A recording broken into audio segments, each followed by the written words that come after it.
It was a quiet morning in the small town of Maplewood. Birds chirped softly as sunlight streamed through the trees, painting golden streaks on the ground. People were busy with their daily routines, children heading to school, shopkeepers opening their stores, and workers commuting to offices. Everything seemed normal, just like any other day. No one could have guessed that this ordinary morning would soon become extraordinary. Maya Patel lived in a modest apartment near the edge of town. She was a young astrophysicist who worked at the local observatory, a place most people didn't even know existed.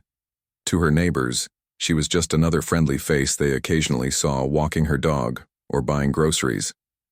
But Maya had always been fascinated by the stars. From a young age, she dreamed of exploring space and discovering what lay beyond Earth's atmosphere. Little did she know, her dreams were about to collide with reality in a way she never imagined. At around 10:30 a.m., something strange began happening in the sky. At first it was subtle, a faint shimmer almost like heat waves rising from asphalt on a hot summer day. Then, a low rumble echoed through the air, not loud enough to cause panic, but noticeable enough to make people stop and look up. The sky, above Maplewood, started to change. A thin line appeared, glowing faintly at first, then growing brighter and wider. It looked like a crack, splitting the blue expanse into two halves. People froze in their tracks, staring in disbelief. Some thought it was a trick of the light or maybe a reflection from an airplane. Others speculated it might be some kind of experimental technology gone wrong. Phones started ringing as people called friends and family to ask if they were seeing the same thing. Social media exploded with videos and photos of the mysterious phenomenon, each caption more bewildered than the last. But the strangest part was yet to come. As the crack widened, the edges of the sky seemed to peel back, revealing something behind it, something vast and dark. It wasn't empty space, it was filled with shapes, enormous and metallic, gliding silently toward Earth. These weren't planes or drones. They were ships, sleek and menacing, unlike anything anyone had ever seen before. The first ship descended slowly, its surface gleaming under the sunlight. It was shaped like a giant triangle with sharp angles and glowing panels that pulsed with an eerie blue light. More ships followed, emerging one after another until there were dozens of them hovering over cities across the globe. They didn't move aggressively, nor did they fire any weapons. Instead, they simply floated there watching. Panic erupted almost instantly. News channels scrambled to cover the event, broadcasting live footage of the ships from every corner of the world. Experts debated whether these visitors came in peace or posed a threat. Governments issued statements urging calm, but no one really knew what to do. People ran out of their homes to get a better look, while others locked themselves inside, terrified of what might happen next. Maya watched everything unfold from the observatory.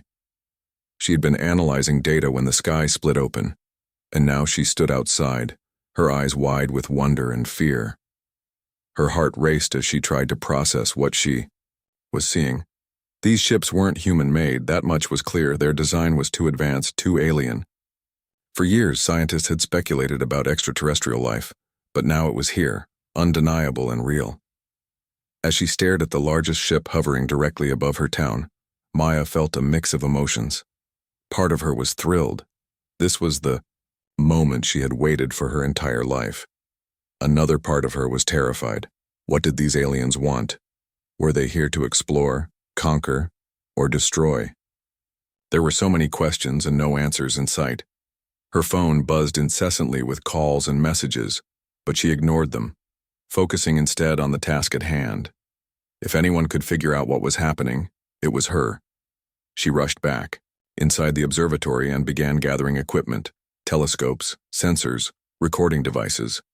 She needed to study these ships, to understand their purpose and origin. Every second counted. Meanwhile, chaos reigned outside. Sirens blared as emergency services struggled to maintain order. Parents frantically searched for their children, and drivers abandoned their cars in the streets. Rumors spread faster than the truth, fueling paranoia and fear. Some claimed the ships were here to abduct humans, while others believed they carried deadly diseases. In the absence of information, imagination ran wild. Back at the observatory, Maya worked tirelessly. She set up her strongest telescope and aimed it at the nearest ship. Through the lens, she could see intricate details, symbols etched into the metal surface, patterns that seemed almost organic. She snapped photos and recorded videos, hoping to decipher their meaning later. But the most striking feature was the glow emanating from the ship's core. It pulsed rhythmically, like a heartbeat, casting a soft light that illuminated the surrounding area. As she observed the ship, Maya noticed something unusual. The glow wasn't constant. It flickered occasionally, almost as if the ship was trying to communicate. Could it be sending a message? She quickly adjusted her equipment to capture the frequency of the pulses, hoping to translate them into something comprehensible. This was her chance to bridge the gap between humanity and whatever beings controlled those ships. Hours passed, and the ships remained stationary. They didn't attack or interact with the humans below. Instead, they seemed to be waiting for what no one knew. Maya continued her work, fueled by adrenaline and curiosity. She barely noticed the time slipping away, her mind racing with possibilities. By evening, the initial shock had worn off slightly, replaced by a tense anticipation. People gathered in groups, whispering theories and sharing updates from news outlets. Some prayed, others cried, and a few even laughed nervously, unable to believe what was happening. Despite the uncertainty, one thing was clear: nothing would ever be the same again. For Maya, the day marked the beginning of an incredible journey. She didn't yet realize how deeply her life and the fate of the entire planet would be intertwined with the mysterious visitors. All she knew was that the sky had split open, revealing wonders and dangers beyond comprehension. And she was determined to uncover the truth, no matter the cost. The next morning brought no answers, only more questions. The alien ships remained suspended in the sky, silent and unmoving. Their presence loomed over Earth like a shadow, casting doubt and fear into the hearts of billions. People woke up to the same surreal sight: massive triangular vessels hovering above cities, towns, and even oceans. It was as if the world had been placed under a microscope, with humanity suddenly aware of being watched. Maya hadn't slept all night. Her mind buzzed with theories and possibilities, fueled by the data she had collected at the observatory. She replayed the footage of the glowing pulses from the ship's core, analyzing every flicker for patterns. Though exhausted, she couldn't afford to rest, not when the fate of the planet might depend on her findings. Outside, the mood was tense. Grocery stores were crowded with people stocking up on supplies, while gas stations saw lines stretching for blocks. Social media overflowed with conspiracy theories, ranging from government cover-ups to apocalyptic predictions. Some claimed the aliens were here to harvest humans for experiments, while others believed they were gods returning to judge mankind. Amidst the chaos, one thing was certain: fear had taken hold. But something strange began to emerge. Despite their intimidating appearance, the alien ships didn't act aggressively. They didn't fire lasers, drop bombs, or attempt to communicate directly. Instead, they simply floated there, their glowing cores pulsing faintly, almost rhythmically. This passive behavior puzzled Maya. If these beings had traveled across galaxies to reach Earth, why weren't they doing anything? Were they observing, waiting, or was this some kind of test? Her curiosity deepened when news broke that several governments had tried contacting the ships using radio signals. At first, there was no response. But then, late in the afternoon, something unexpected happened. One of the ships emitted a low-frequency hum, followed by a series of complex tones. It wasn't random noise, it was structured, deliberate. Scientists around the world scrambled to decode the signal, but it proved too intricate for conventional methods. That's when Maya received a call from Dr. Elena Carter, a renowned linguist, working with a global task force formed to deal with the crisis. "We need your help," Dr. Carter said urgently. "Your recordings of the ship's pulses are clearer than anything we've got. Can you join us?" Without hesitation, Maya agreed. Within hours, she found herself in a secure facility filled with experts from various fields. linguists, physicists, mathematicians, and even philosophers. Together, they worked tirelessly to decipher the alien message. It was painstaking work, requiring patience and precision, but Maya thrived under pressure. Using algorithms she had developed during her research, she identified repeating patterns in the tones, which suggested a form of language. After days of effort, they finally made progress. The message wasn't hostile, it was a plea. The aliens identified themselves as the Vorin, a species fleeing their home galaxy due to an existential threat. Their words were fragmented and disjointed, but the underlying meaning was clear. They were refugees seeking safety. However, their message contained another chilling revelation. They weren't alone. Something far worse was following them. They call it the Devourer, Maya explained to the team during a briefing. From what we can gather, it's not just an enemy.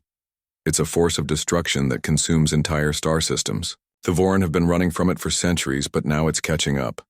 The room fell silent as everyone absorbed the implications. If the Devourer was real, and if it arrived, it wouldn't stop at the Vorin. Humanity would be next. As word of the discovery spread, reactions varied. Some people felt sympathy for the Vorin, seeing them not as invaders but as victims. Others remained skeptical, unwilling to trust aliens whose motives were still unclear. Governments debated how to respond, torn between offering aid and preparing for potential conflict. Meanwhile, protests erupted worldwide, with groups demanding answers and action. Maya, however, focused on bridging the gap between humans and the Vorin.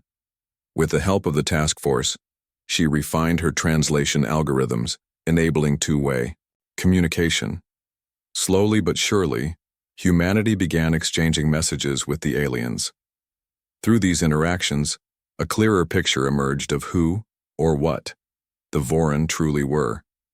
They weren't warriors or conquerors, they were survivors. Videos, transmitted by the Vorin, showed glimpses of their lives aboard the ships. Families huddled together in cramped quarters, children playing quietly, elders sharing stories of their lost homeworld. Their expressions conveyed emotions familiar to anyone on Earth: hope, fear, determination. For the first time, humanity saw the Vorin not as faceless invaders but as living beings struggling to stay alive. One particular transmission stood out. It showed a Vorin leader addressing his people, his voice trembling with urgency. Through Maya's translations, they learned that the Devourer wasn't just a physical entity, it was a sentient force, intelligent and relentless. It fed on energy, consuming stars, planets, and even civilizations. Nothing could stop it once it targeted a system. The Vorin had managed to evade it for generations, but their luck was running out. They chose Earth because it's remote, Maya told the task force. They thought we'd be safe enough to hide here.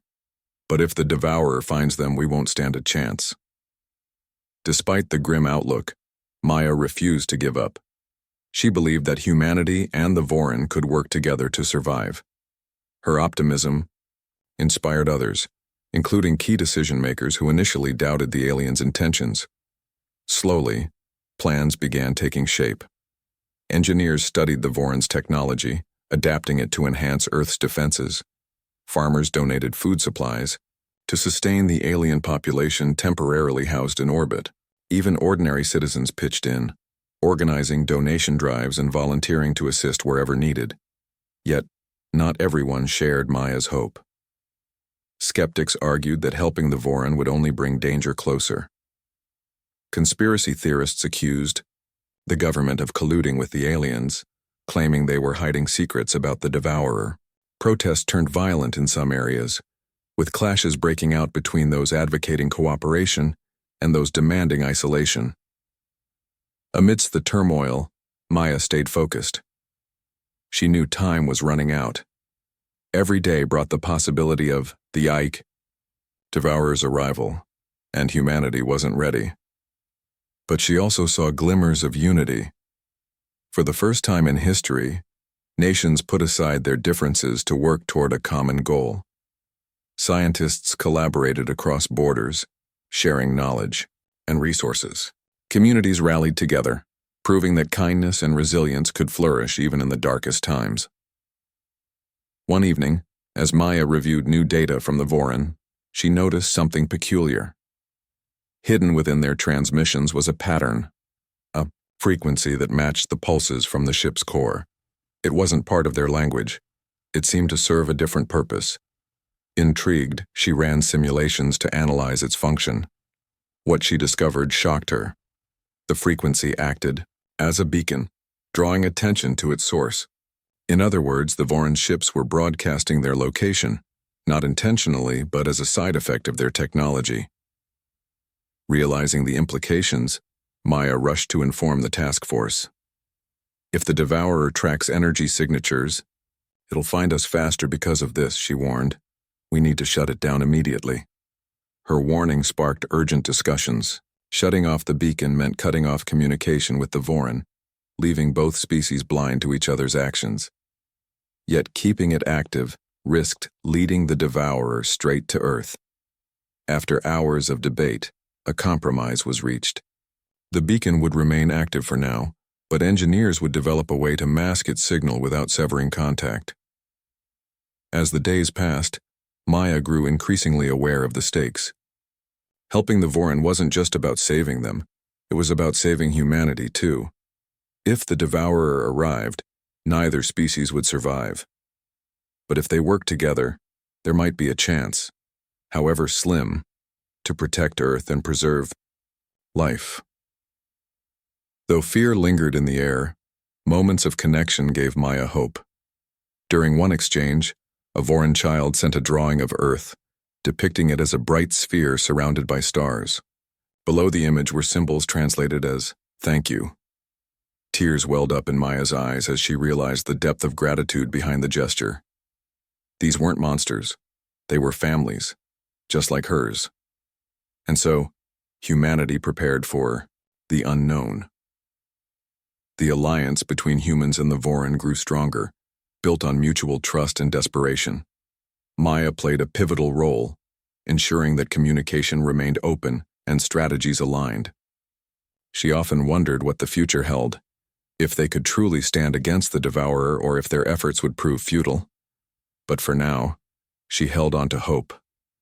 Against all odds, humanity had risen to the challenge, proving that courage and compassion could transcend fear. As she gazed at the sky where the alien ship still hovered, Maya whispered a silent prayer, for Earth, for the Voron, and for the fragile bond that united them. The days following the discovery of the Devourer's existence were a whirlwind of activity. Fear still lingered in the air, but it was slowly giving way to determination. Maya and the Global Task Force worked around the clock, their efforts fueled by the realization that humanity couldn't face this threat alone. If Earth stood any chance of survival, it would need to unite, not just as nations, but as one species. At first, cooperation seemed impossible. Governments argued over strategies, corporations hesitated to share resources, and ordinary citizens questioned whether helping the Voron was worth risking their own lives. Skeptics pointed out that the Voron had brought danger to Earth's doorstep, while others countered that abandoning them would be morally wrong and strategically foolish. After all, if the Devourer consumed the Voron, it would turn its attention to humanity next. Maya became the voice of reason amidst the chaos. She addressed international leaders, scientists, and even the public through live broadcasts, explaining the gravity of the situation in simple terms. "We're not just fighting for the Voron," she said during one speech. "We're fighting for ourselves, for every person on this planet. If we don't stand together now, none of us will have a future." Her words struck a chord. Slowly, but surely, humanity began to rally. Engineers and scientists collaborated with the Voron to adapt their advanced technology for Earth's defenses. Farmers donated food supplies to sustain the alien population, temporarily housed in orbit. Even ordinary citizens pitched in, organizing donation drives and volunteering to assist wherever needed.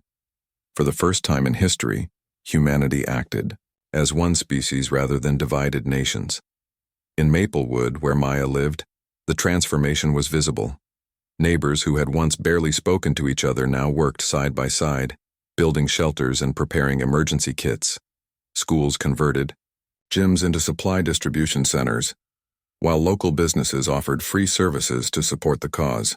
It was as if the looming threat had awakened something deep within people, a shared sense of purpose and responsibility. Meanwhile, the task force focused on upgrading Earth's outdated defense systems using technology shared by the Vorin. Their ships were equipped with weapons far beyond anything humans had ever seen, capable of emitting concentrated beams of energy that could obliterate targets instantly. However, replicating such technology required materials and expertise Earth didn't possess. Instead, engineers devised hybrid solutions, combining human ingenuity with Vorin innovation. One breakthrough came when Maya noticed a recurring pattern in the Vorin's transmissions. Hidden within their data streams were instructions for constructing electromagnetic pulse, EMP devices, weapons designed to disrupt the Devourer's advance. Though the concept was straightforward, implementing it posed significant challenges. The EMPs needed to generate enough power to affect an entity as massive as the Devourer, yet remain portable enough for deployment. Under Maya's guidance, teams of physicists and engineers worked tirelessly to refine the design. They repurposed satellites, turning them into floating EMP emitters that could target specific areas. Fighter jets were retrofitted with experimental plasma cannons, capable of firing bursts of high-energy particles. While these measures wouldn't guarantee victory, they provided a fighting chance, a glimmer of hope in an otherwise bleak scenario. As preparations continued, Maya found herself growing closer to the Vorin. Through ongoing communication, she learned more about their culture, values, and struggles. They weren't so different from humans, she realized. Like Earthlings, the Vorin cherished family, valued knowledge, and dreamed of peace. Their leader, a wise elder named Talarn, expressed gratitude for humanity's assistance, acknowledging that their survival depended entirely on Earth's willingness to help. "I never imagined I'd see such courage among your kind," Talarn transmitted during one exchange. His tone conveyed both respect and sadness. "You remind me of my ancestors, who fought bravely against the Devourer. Long ago, perhaps together, we can succeed where they failed." Maya felt a lump in her throat as she read his message. She knew the odds were stacked against them, but hearing Talarn's words strengthened her resolve. If the Vorin believed in humanity's potential, then she owed it to them and to herself to keep pushing forward. Despite the progress, tensions remained high. Some governments refused to fully commit to the alliance, fearing the cost of failure. Others demanded guarantees that the Vorin wouldn't betray them once the crisis ended. Maya spent countless hours mediating disputes, reminding everyone of the bigger picture. "This isn't about politics or profits," she argued. "It's about survival. We either win together or lose separately." Her persistence paid off. By the end of the week, nearly every nation on Earth had pledged support, pooling resources and manpower to strengthen the global effort. Factories shifted production lines to manufacture EMP devices, while military bases trained pilots to operate upgraded fighter jets. Schools and universities launched crash courses in astrophysics and engineering, encouraging students to contribute however they could. Even children played a role. In classrooms across the globe, teachers encouraged their students to think creatively about solutions. One group of 6th graders from Canada proposed using drones to monitor the Devourer's movements, an idea that later inspired a new surveillance system. Another class in India designed posters promoting unity, which went viral online and boosted morale worldwide. Amidst the flurry of activity, Maya took moments to reflect on how much had changed. Just weeks earlier, she had been an obscure astrophysicist, working quietly at her observatory. Now she was at the center of a historic collaboration between two species, leading efforts to save the planet. It was overwhelming, exhilarating, and terrifying all at once, but there were also moments of doubt. Late at night, when the world quieted down and the weight of responsibility pressed heavily on her shoulders, Maya wondered if they were truly ready. Could humanity and the Vorin really stand against an enemy as powerful as the Devourer? What if their plans failed? What if Earth became another casualty in its endless rampage? On one particularly sleepless night, Maya stepped outside to clear her head. The sky was dark, dotted with stars that seemed impossibly distant. Above her hovered the Voron ships, their glowing cores pulsing faintly like heartbeats. She thought about the countless lives depending on her, human and alien alike, and felt a surge of determination. Failure wasn't an option. They had to try no matter the cost. The next morning brought renewed energy. Reports poured in from research facilities around the world, detailing breakthroughs in weapon development and defensive strategies. Pilots conducted test flights, practicing maneuvers that would be crucial in battle. Meanwhile, Maya coordinated final adjustments to the EMP devices, ensuring they functioned flawlessly under extreme conditions. By the time everything was in place, Earth resembled a fortress. Satellites orbited above, armed with EMP emitters, ready to fire at a moment's notice. Fighter jets lined runways, their cockpits filled with brave men and women, prepared to face whatever came their way. Underground bunkers stored food, water, and medical supplies, ensuring survivors would have a fighting chance if the worst happened. Yet, despite the preparations, fear lingered. Everyone knew the battle ahead would be unlike anything they'd ever faced. The Devourer wasn't just an enemy, it was a force of nature, unstoppable and merciless. Its arrival would mark the beginning of the end for anyone caught in its path. On the eve of the anticipated confrontation, Maya gathered with the task force and key Voron representatives for a final briefing. Maps displayed potential entry points for the Devourer, while simulations predicted its likely behavior. Strategies were reviewed, contingencies outlined, and roles assigned. Every detail mattered. There was no room for error. As the meeting drew to a close, Talaran addressed the group. "Tomorrow we fight not only for our lives but for the future of all living beings," he transmitted. "Remember this. Courage is not the absence of fear, but the decision to act despite it. Together we will prevail or perish trying." His words resonated deeply, inspiring those present to stand taller, speak louder, and believe harder. For the first time since the crisis began, Maya allowed herself to feel a flicker of optimism. Humanity and the Voron might not win, but they would give everything they had to protect what mattered most. That night, as she lay in bed staring at the ceiling, Maya whispered a silent promise to herself, and to the billions counting on her. No matter what happened tomorrow, she would do whatever it took to ensure Earth survived. Because sometimes hope wasn't about certainty, it was about refusing to give up, even when the odds seemed insurmountable. And so, as dawn broke over the horizon, humanity braced itself for the greatest challenge it had ever faced. The stage was set, the players ready. All that remained was to wait and pray that their combined strength would be enough to withstand the Devourer's wrath. The day everyone had been dreading finally arrived. It began with a faint tremor in the atmosphere, almost imperceptible at first. Weather patterns shifted abruptly, clouds swirled unnaturally, winds howled without direction, and the temperature plummeted despite the bright sun overhead. Sensors around the globe detected movement near the edge of the solar system, moving faster than anything humanity or the Voron had ever encountered. At first, it looked like a shadow, a dark blot against the stars, but as it drew closer, its true form became horrifyingly clear.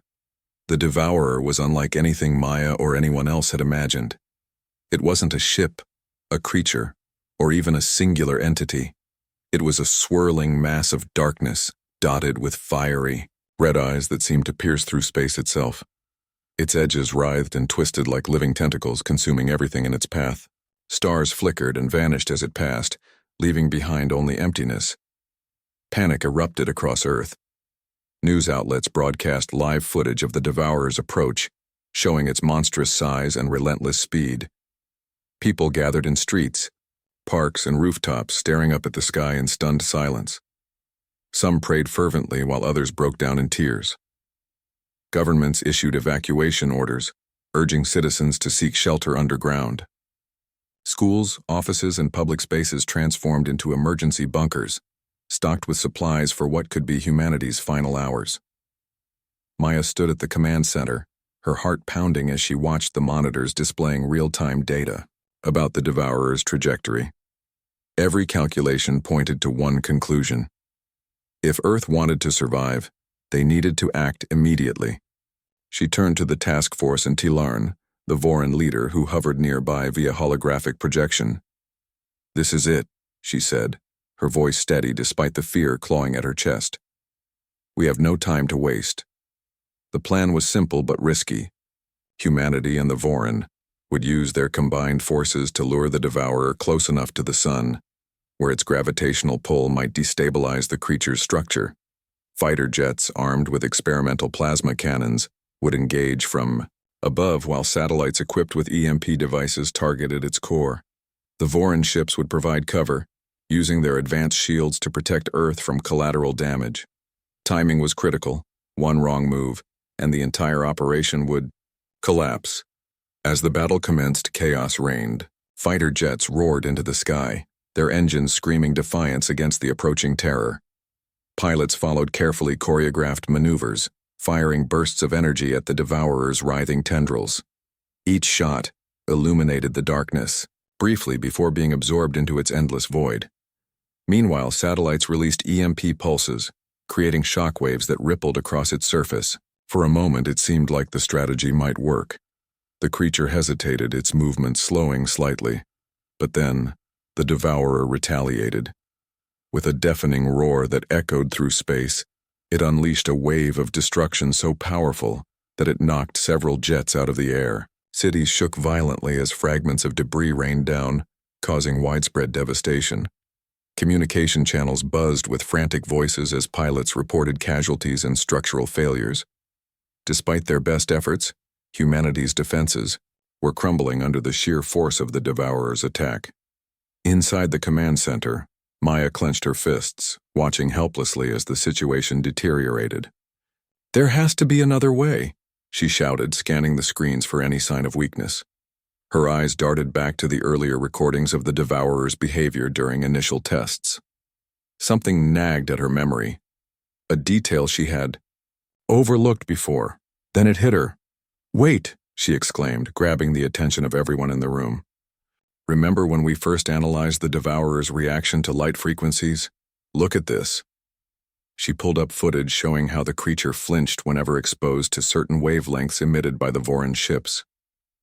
Its vulnerability isn't just physical, it's sensory. If we can amplify those frequencies, we might be able to overwhelm it. Tilarn nodded gravely. "It is worth trying," he transmitted. "Our ships are equipped with amplifiers designed for communication.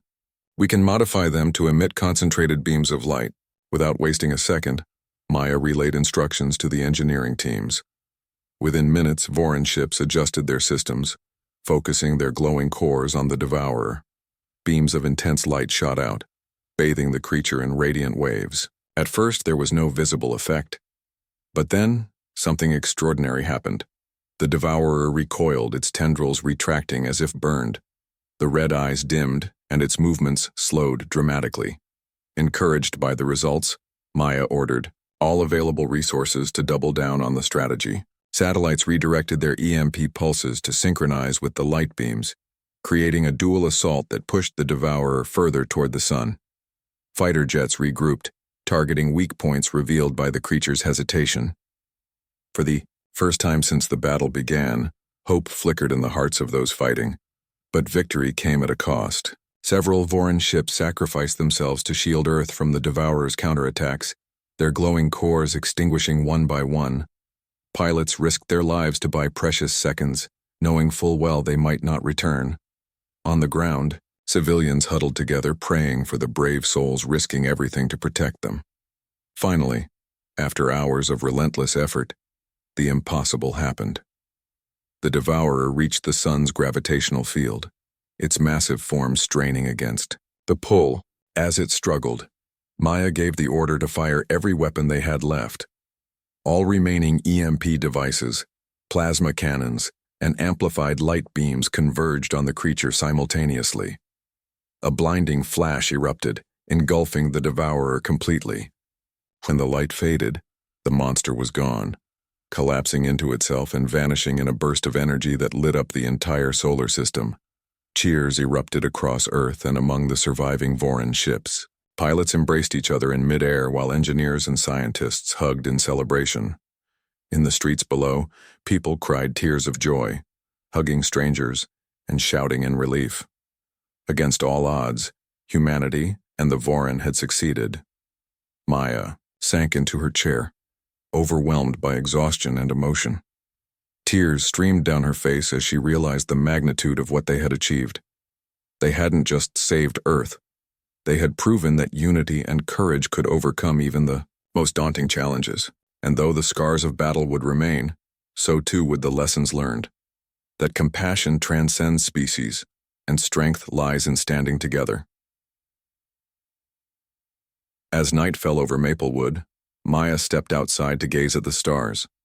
For the first time, in weeks, the sky felt peaceful. Above her, the remaining Voron ships glowed softly, their cores pulsing rhythmically like a heartbeat. Somewhere among them, Talarn transmitted a message directly to her. "You have given us more than survival," he said. "You have shown us that hope exists beyond despair. We will never forget your bravery." Maya smiled faintly, feeling both pride and humility. The journey wasn't over. There was still much work to be done, but for now, she allowed herself to breathe. Together, humanity and the Voron had faced the unimaginable and emerged victorious. Whatever lay ahead, they would face it side by side. The aftermath of the battle left Earth forever changed. The scars were visible everywhere: shattered buildings, scorched landscapes, and memorials dedicated to those who had lost their lives. But amidst the destruction, there was also a sense of renewal. Humanity had faced its greatest challenge and emerged victorious. Not alone, but alongside the Voron. Together, they had proven that unity could triumph over despair. For Maya, the days following the defeat of the Devourer were a blur of activity. She worked tirelessly with scientists, engineers, and Voron leaders to assess the damage and begin rebuilding efforts. The task force expanded its scope, focusing not only on recovery, but also on strengthening the bond between humans and aliens. It wasn't just about repairing what had been broken, it was about creating something new. A future where two species could coexist and thrive together. The Voron, deeply grateful for Earth's help, offered to share their advanced technology. As a gesture of goodwill, their knowledge transformed the way humanity approached energy, medicine, and transportation. Solar panels became more efficient, capable of powering entire cities with minimal resources. Medical breakthroughs cured diseases once thought incurable, extending life expectancy and improving quality of life. Even space travel saw unprecedented advancements, with hybrid engines allowing humans to explore farther than ever before. But perhaps the most profound change was in how people viewed each other and themselves. The crisis had stripped away divisions based on nationality, race, or religion, revealing a shared humanity beneath. Strangers who had once ignored each other now greeted one another warmly, united by the memory of what they had overcome together. Acts of kindness multiplied, from small gestures like sharing meals to large-scale initiatives aimed at helping communities recover. Maya found herself at the center of this transformation. Her role as a bridge between humans and the Voron made her a symbol of hope and cooperation. Invitations poured in from around the world. She spoke at conferences, visited schools, and even addressed the United Nations. Everywhere she went, she emphasized the importance of compassion and collaboration. "We survived because we stood together," she often said. "If we can do that against the Devourer, imagine what else we can achieve." Her words resonated deeply, inspiring countless individuals to take action. In Maplewood, her hometown, residents launched projects to promote sustainability and innovation. A local school named an astrophysics lab after her, encouraging students to dream big and pursue careers in science. When asked about her own dreams, Maya smiled and said simply, "I want us to keep looking up, to remember that there's always more to discover, As weeks turned into months, humanity and the Vorin forged an unprecedented alliance. The alien ships remained in orbit, serving as both guardians and partners. They worked closely with Earth's governments to establish protocols for dealing with potential threats, ensuring that no one would ever be caught off guard again. Joint exploration missions ventured into deep space, mapping uncharted regions and searching for signs of other civilizations. Despite the progress, challenges remained. Some people still harbored resentment toward the Vorin, blaming them for bringing danger to Earth. Conspiracy theories persisted, claiming that the Devourer's arrival had been staged or that the aliens had ulterior motives. Maya spent countless hours addressing these concerns, patiently explaining the truth and emphasizing the benefits of the alliance. Over time, skepticism gave way to acceptance, as tangible improvements in daily life won over even the most stubborn critics. One evening, as Maya strolled through a park near her apartment, she noticed a group of children playing under the stars. They pointed excitedly at the glowing Vorin ships hovering above, their laughter echoing through the night. Maya paused, watching them with a smile. These kids had grown up knowing only a world where humans and aliens worked side by side. A world shaped by courage and compassion. For the first time, she allowed herself to believe that the sacrifices made during the battle had been worth it. Her thoughts drifted to Talarn, whose wisdom and leadership had played a crucial role in their victory. Though he rarely communicated directly anymore, his influence lingered in every decision made by the Joint Human-Vorin Council.